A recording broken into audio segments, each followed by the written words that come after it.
आप सबन को राधे राधे। तो मेरे ठेठ देहाती चैनल में आप सभी का स्वागत है। तो आज मैं संडे टाइम में अपने शहर गाजियाबाद गोविंदपुरम में स्थित फ्लैट में एक दुखद घटना के बारे में बताऊंगी।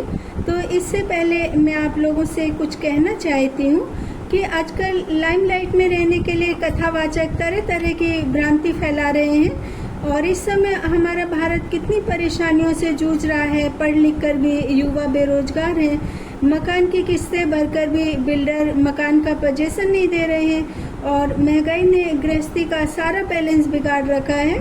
तो माता पिता अपना सारा जीवन बच्चों के बचपन से लेकर बड़े होने तक उनकी देख रेख एजुकेशन में लगा देते हैं कि बेटे बेटी पढ़ लिख कर अच्छी नौकरी करें, सुखी जीवन बिताएं। और हर एक माता पिता चाहते हैं कि बच्चों की शादी समय पर हो जाए, लेकिन समय और परिस्थितियों की मांग कुछ और है। आज के बच्चे स्कूल में 99% लेकर के आते हैं ताकि बिना डोनेशन के अच्छे कॉलेज में उनका एडमिशन हो सके। और अपने कैरियर की टेंशन में देखिए आज 20 साल का युवा भी अपनी उम्र से 10 साल ज़्यादा लगने लगा है। लेकिन कुछ कथावाचक और कथावाचनी जो कि 12-12 साल की उम्र में ही अपना घर छोड़ चुके हैं, बच्चों का लॉयल्टी टेस्ट लेंगे। तो यदि ये सही है तो लॉयल्टी टेस्ट को भी कानूनी जामा पहनाना चाहिए और चुनाव में 25 साल के लड़के लड़कियों का लॉयल्टी टेस्ट होने के बाद ही मतदान करने का अधिकार होना चाहिए। तो इन कथावाचकों को फॉलो करने वाले, सब्सक्राइब करने वाले भी लॉयल होना चाहिए और इनकी कथा प्रवचन में वही हुआ जा सकते हैं जो कि फिजिकल लॉयल हों। तो इस टॉपिक को तो मैं अभी साइड में रखती हूँ और अपने आज के मुद्दे पर आती हूँ। दिन गुरुवार, थाना कविनगर, स्थान गोविंदपुरम निवासी इंटेलिजेंस ब्यूरो के अधिकारी अविनाश कुमार सिंह एवं उनकी छोटी बहन अंजलि सिंह ने अपने घर में जहरीला पदार्थ खाकर आत्महत्या कर ली और दोनों ने कोई सुसाइड नोट नहीं छोड़ा और यदि छोड़ा भी होगा तो बच्चों की सौतेली माँ और बच्चों के सगे पिता ने गायब कर दिया होगा। दोनों बच्चों के पोस्टमार्टम के बाद डेड बॉडी उनके घर वालों को सौंप दी गई और शुक्रवार को अविनाश के मामा जी देवेंद्र ने कविनगर थाने में अविनाश के पिता और उसकी सौतेली माँ रितु के खिलाफ प्रताड़ना का आरोप लगाते हुए शिकायत पर सबमिट किया। और अविनाश के मामा जी हापुड़ के नबी करीम चंडी रोड पर स्थित मकान में रहते हैं और उनकी बहन कमलेश की शादी 1995 में हापुड़ जिले के बाबूगढ़ स्थित एक गांव आयाद नगर निवासी सुखबीर सिंह से हुई थी। और शादी के बाद से ही सुखबीर सिंह कभी दहेज को लेकर तो कभी छोटी छोटी बातों को लेकर पत्नी को बहुत ज़्यादा प्रताड़ित करता था और उसको यातनाएं भी देता था। कमलेश के 2 बच्चे अविनाश और अंजलि के जन्म के बाद उसके पति के अत्याचार बहुत ज़्यादा बढ़ गए, लेकिन कमलेश बच्चों के खातिर सब कुछ बर्दाश्त करती रही।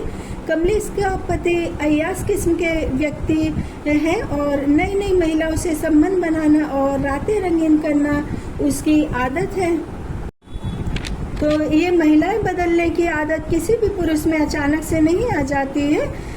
बचपन में यदि किसी चाइल्ड बॉय का एक उम्र दराज महिला चरित्र हनन करती है तो उसके बाद वह चाइल्ड बॉय महिलाओं का हैबिचुअल हो जाता है और ये बैड हैबिट उसकी आदतों में शुमार हो जाती है।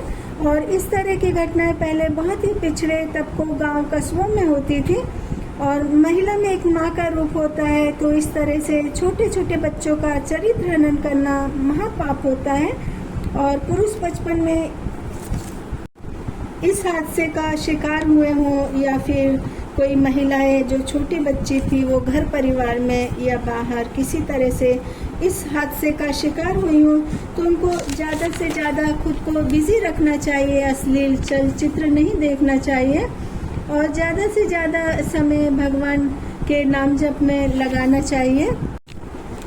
लेकिन इस समय ये बहुत अच्छी बात है कि यौन उत्पीड़न के खिलाफ कठोर कानून बन गए हैं, चाहे वह कोई महिला हो या पुरुष हो। अपराधी इस तरह का घिनौने कृत्य करके बच नहीं पाता है।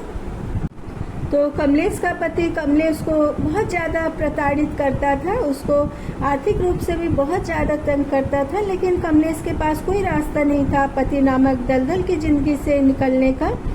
और 2007 में कमलेश अपने घर में मृत पाई गई। उसके मायके वालों को फ़ोन करके बताया कि उसने आत्महत्या कर ली है, जबकि कमलेश को उसके पति ने जहर देकर मारा था। और कमलेश की मृत्यु के 1 वर्ष बाद ही कमलेश के पति ने मेरठ की निवासी रितु नामक युवती से दूसरी शादी कर ली, जो कि एक सरकारी स्कूल में टीचर है। रितु और सुखवीर सिंह बच्चों को बहुत ज़्यादा टॉर्चर करते थे, बच्चों को धमकी देते थे, जैसे तुम्हारी माँ को जहर देकर मार दिया वैसे ही तुम दोनों को भी जहर देकर मार देंगे। और दोनों बच्चे बहुत ज़्यादा होनहार थे। अंजलि एक प्राइवेट कंपनी में जॉब करती थी, उसकी शादी भी तय हो गई थी। कुछ दिनों में शादी होकर ससुराल चली जाती।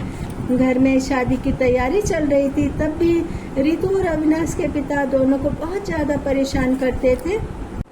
तो अविनाश को अपने घर की सिचुएशन पता थी, उसको यह भी पता था कि यदि वह घर से बाहर रहता है तो उसकी बहन के साथ में मालूम नहीं क्या हो जाए।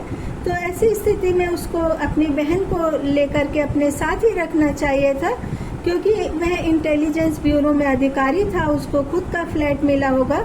क्योंकि अविनाश वैज्ञानिक औद्योगिक अनुसंधान परिषद में गोवा में ड्यूटी पर था और बहन की शादी की तैयारी के लिए घर पर आया था। और इतनी बड़ी नौकरी के लिए अविनाश ने ऐसे घर के माहौल के बावजूद भी कितनी कठिनाइयों से पढ़ाई की होगी।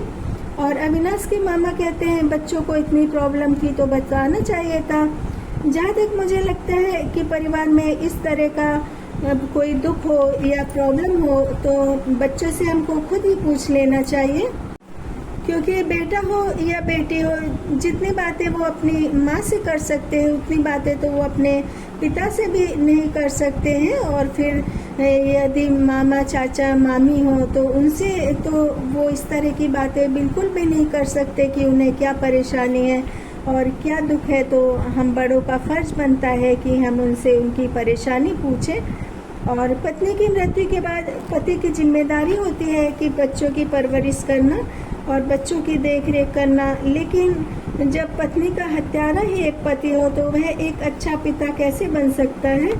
और कमलेश को जब जहर देकर मारा था उसी वक्त उसके पति के खिलाफ एक्शन लेना चाहिए था, उसको सज़ा दिलवानी चाहिए थी। और यदि उस वक्त ही ठोस कदम उठा लिया होता उसके मायके वालों ने तो आज उसके इतने काबिल बच्चों को आत्महत्या नहीं करनी पड़ती, इतना ज़्यादा उसकी सौतेली माँ और पिता से प्रताड़ित नहीं होना पड़ता। क्योंकि एक पिता के 100 जन्म के अच्छे कर्मों का पुण्य होती है औलाद।